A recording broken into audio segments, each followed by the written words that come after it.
The message this evening is about two things. Number one, work on your prayer. You won't go wrong. You know what? It's ultimate success. Tell yourself every time you're being lazy, Allah is greater than whatever I'm busy with right now. Stop it and go and pray.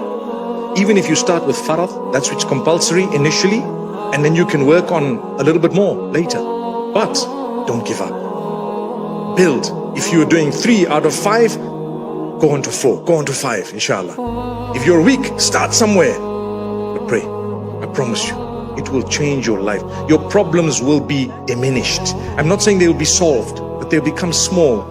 You actually tell yourself, I can't believe I used to consider this a problem. It's not even a problem.